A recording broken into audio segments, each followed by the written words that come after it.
O universo não é estático, ele evolui o tempo todo, cresce em todas as direções e está se expandindo. Os cientistas descobriram isso há quase um século, e não está em um ritmo estável. Quanto mais o tempo passa, mais rápido o universo se expande. À medida que isso acontece, estrelas, planetas e galáxias se afastam cada vez mais, o que deixa mais espaço entre eles. Se for esse o caso, o universo deve ficar mais frio à medida que se expande, certo?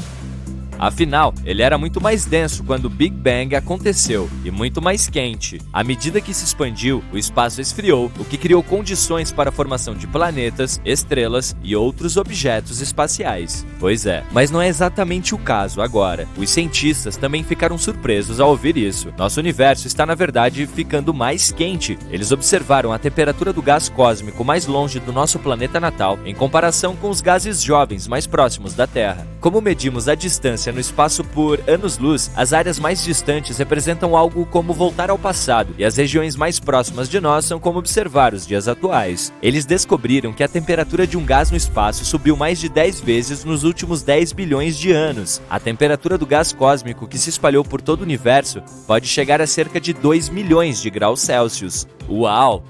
À medida que o universo se expande, a força gravitacional faz a sua parte e puxa o gás e a matéria escura juntos. Ela está trabalhando bastante, hein? Isso cria galáxias e aglomerados de galáxias. Esse processo é totalmente caótico. É tão confuso que mais gás esquenta à medida que tudo isso está acontecendo. O espaço era extremamente quente quando estava se formando, 13,7 bilhões de anos atrás. E se esquentar assim, mais uma vez?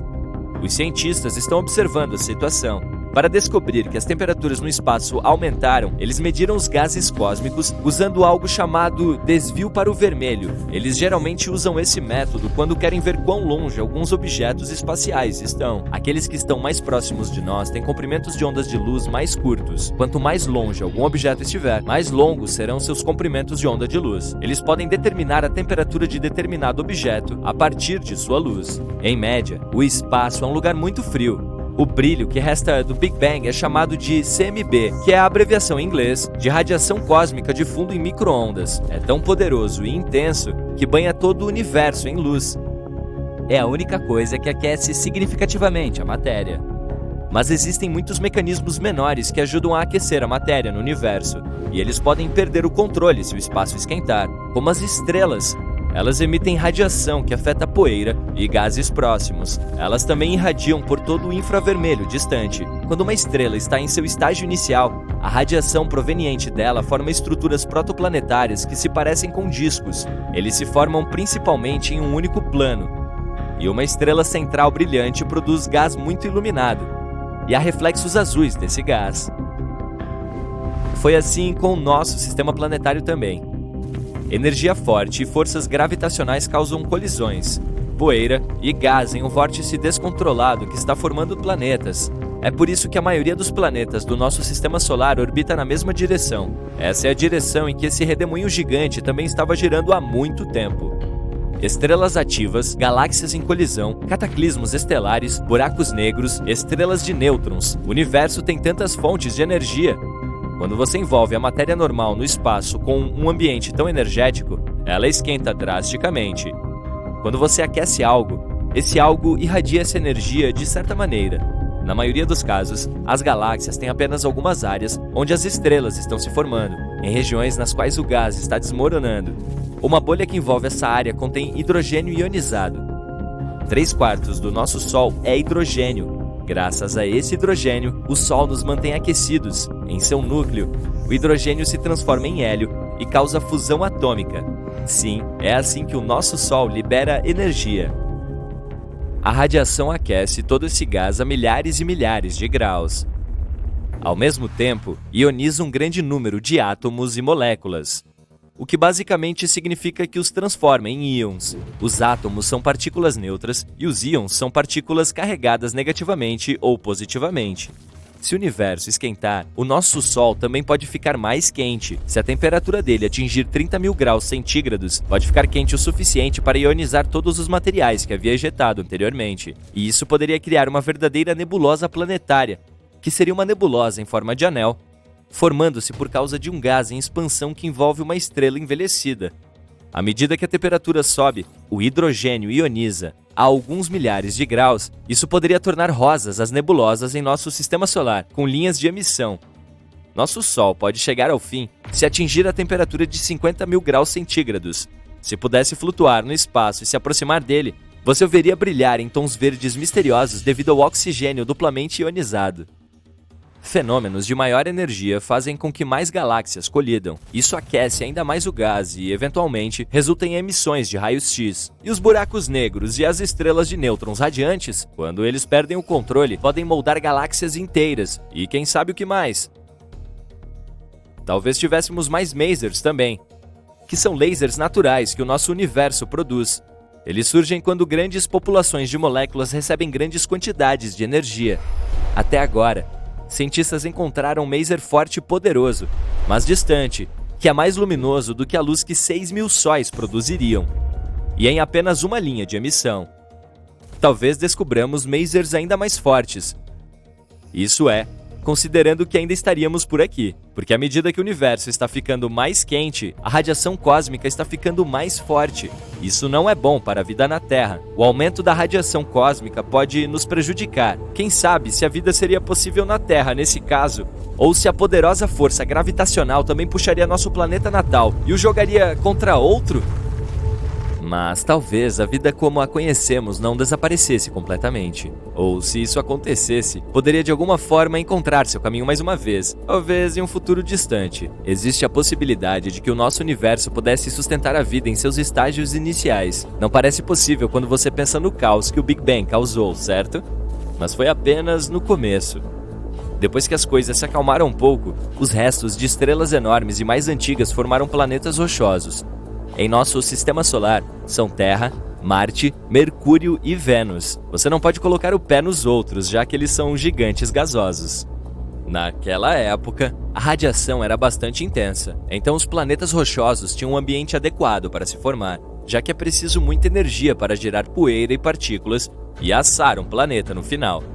Esse período de tempo coincide mais ou menos com aquele em que as primeiras estrelas se formaram em nosso universo. As estrelas antigas eram muito maiores do que o nosso Sol, mas elas tiveram vidas mais curtas, teriam explodido como supernovas e deixariam metais pesados em todo o espaço ao seu redor.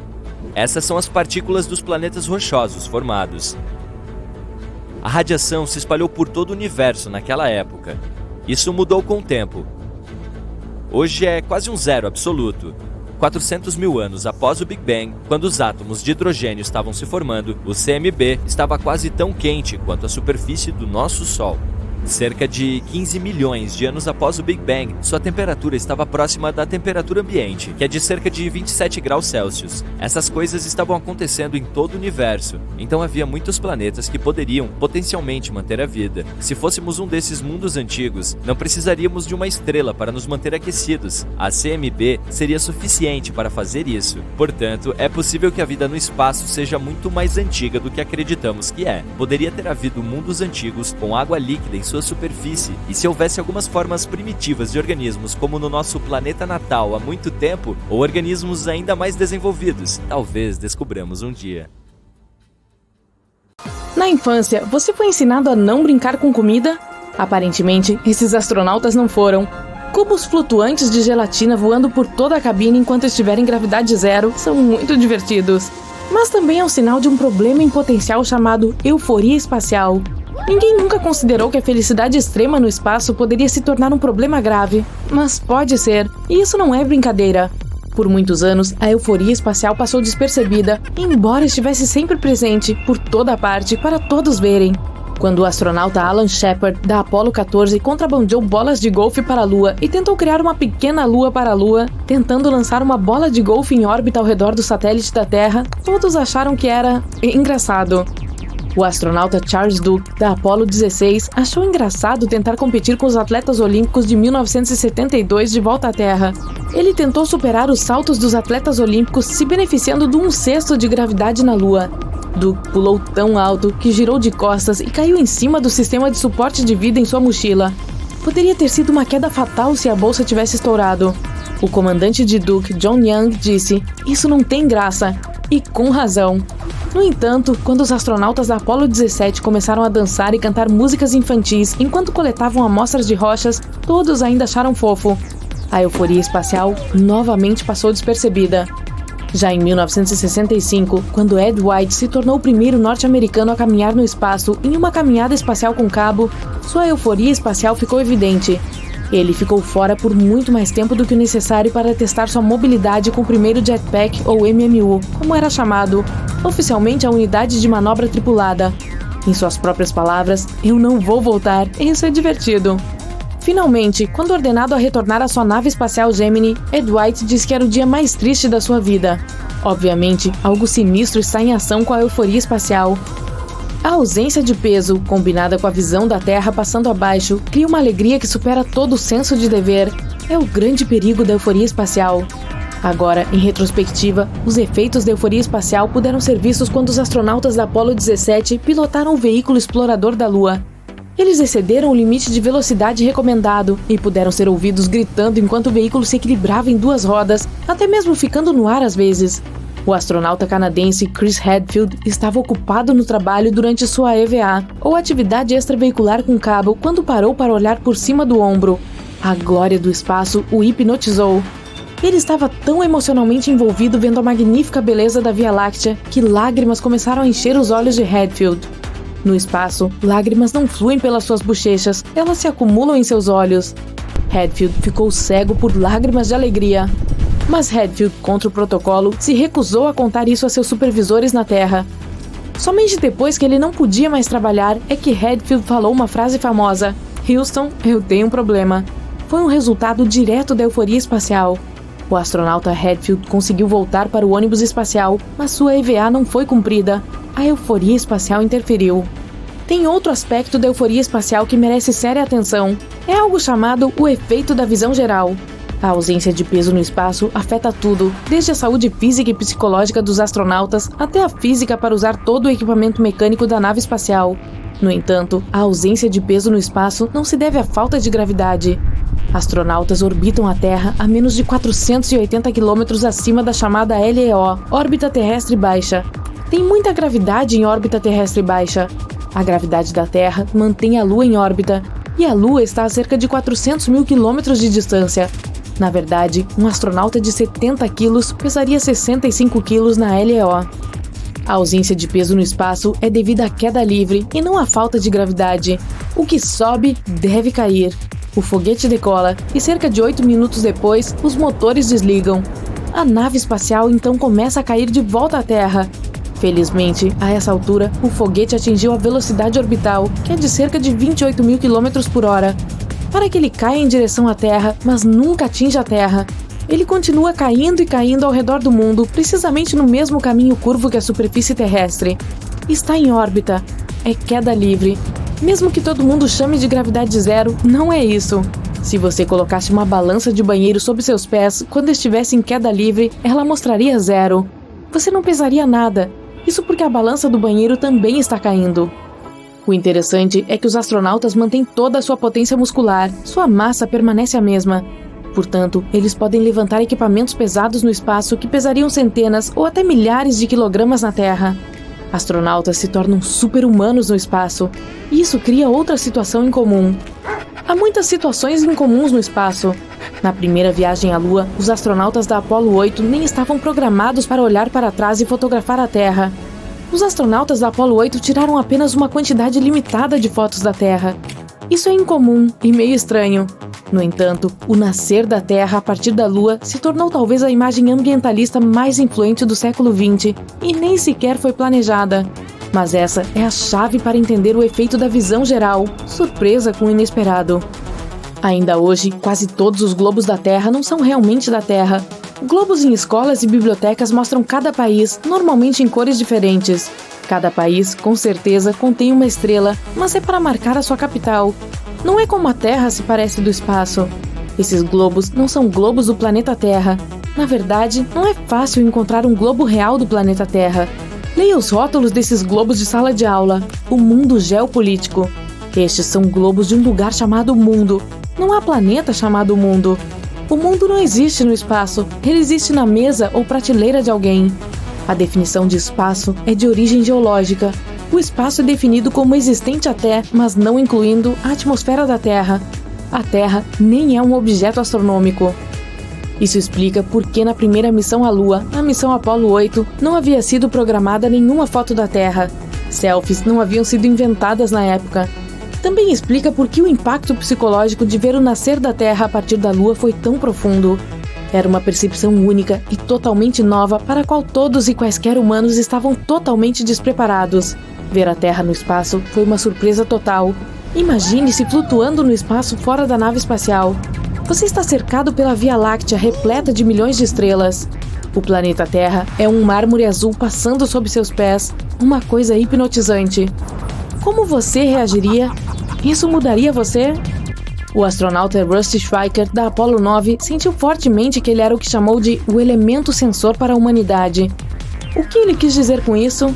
É o efeito da visão geral em ação. Schweiker sentiu que estava conectado a todas as pessoas da Terra. Ele comparou isso a nascer em uma nova existência. E o astronauta Schweiker não é o único que sentiu o efeito da visão geral.